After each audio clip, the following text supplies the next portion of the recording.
Hello, YouTube fans. We're here at the Jamestown Settlement Museum.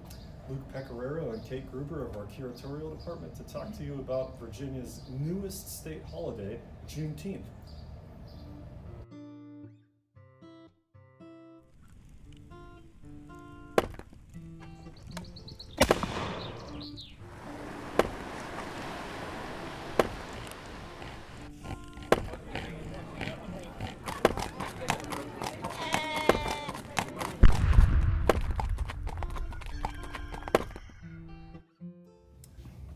Well, hello YouTube fan base. My name's Luke Pecoraro and I'm the Director of Curatorial Services here at the Jamestown Yorktown Foundation with my good friend Kate. I'm Kate Gruber. I'm the Special Exhibition Curator for the Jamestown Yorktown Foundation. And we're very excited to talk to you a little bit today about Juneteenth and what Juneteenth means for Virginia now that it is an official state holiday in the Commonwealth, and how it relates to this early colonial and early republic period that a lot of people might find nebulous, and why that this is such an important thing for our institution to celebrate. So to understand Juneteenth, you really have to go back to understanding America's Civil War, which of course is not something that we typically educate about here in our museums. But the Civil War, of course, begats the Emancipation Proclamation, which becomes official on January 1st, 1863, where Abraham Lincoln essentially grants freedom to enslaved African Americans who are enslaved in localities that are under Confederate control. Indeed. And to take it back a step further, before the American Civil War, way back in 1619, we have the first Africans who arrive in Virginia at what will later be known as Point Comfort, which is where Fort Monroe stands, which is a really important kind of piece to that Emancipation Proclamation puzzle in the American Civil War. So some of the first Africans were enslaved here at Jamestown. And so we kind of branch off from there as we go through American history. Absolutely. I love that you brought up that becomes Fort Monroe, which eventually becomes known as Freedom's Fortress. And you might see that being called Freedom's Fortress today, because after the Emancipation Proclamation, there are thousands of formerly enslaved African Americans who go to Fort Monroe, hoping to take advantage of that Emancipation Proclamation, which again is really nebulous and confusing, even for people here in the Historic Triangle. If you remember, we said that the Emancipation Proclamation only granted freedom to those enslaved African Americans who were enslaved in territories under Confederate control, not Union control, which is interesting here in the Historic Triangle because the Duke of Gloucester Street in today's colonial Williamsburg actually bisected two counties under two different governmental controls. You had York County, which was under Union control, and James City County, which was under Confederate control.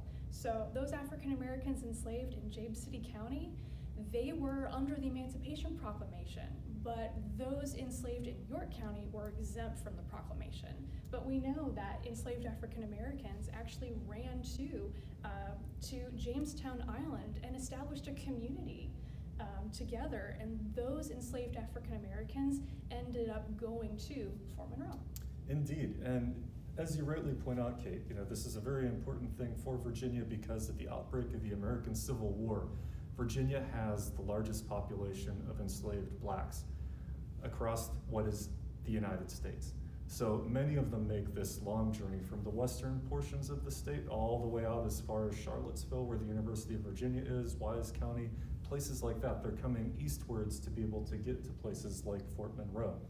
And again, grounding where our museums fit within this whole story, Jamestown Island, effectively where race-based slavery in English-speaking North America begins, but then that important area of Yorktown, which we all heavily associate with being kind of the end of the American Revolution in terms of conflict.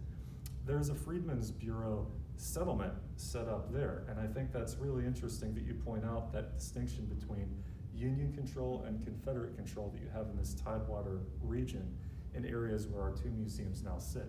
Right, and of course, We associate York County, we associate the siege of the Battle of Yorktown as that defining moment in America's struggle for political independence and freedom. But the American Revolution does do a little bit to abolish the institution of slavery in some of the new states. But it doesn't abolish slavery in the new United States at all. That's not going to happen until the 13th Amendment after the Civil War. Indeed. And again, when we think about Juneteenth and how we got here and the relevance for the museums that we represent here at the Jamestown Yorktown Foundation, I think that's why it's incredibly important to get better educated about the history that happens in the 19th century, because history is a long continuum. And to be able to get from 1607 to 1619 to 1865, and then the ultimate celebration of Juneteenth, which we're now doing, is what we're hoping to do with this very special event that we're doing for the first time in 2021. So what is Juneteenth? What does that celebrate? Well, that's a good question, Kate, and I think one that we're all still trying to sort. But at the end of the Civil War, as news passed that the Confederacy had capitulated and that the defeat was imminent. Here in Virginia. Here in Virginia, and then elsewhere throughout the states that formerly made up the Confederacy, word was often slow to travel to get further west. And Texas is really the origin point of where the Juneteenth story begins. And word of the fact that race-based slavery is over does not get out to Texas for much longer than was originally anticipated and hoped. So the Juneteenth holiday effectively celebrates and commemorates that time when former slaves in Texas received the news of emancipation. So now that you know a little bit about what Juneteenth is and why it's important that we commemorate it here in Virginia, come on over to Jamestown Settlement on June 19th and learn more. We'll have programming throughout the day. And remember, if you're a James City County, York County, or City of Williamsburg resident, you get in free here at the Jamestown Yorktown Foundation Museums. We hope to see you.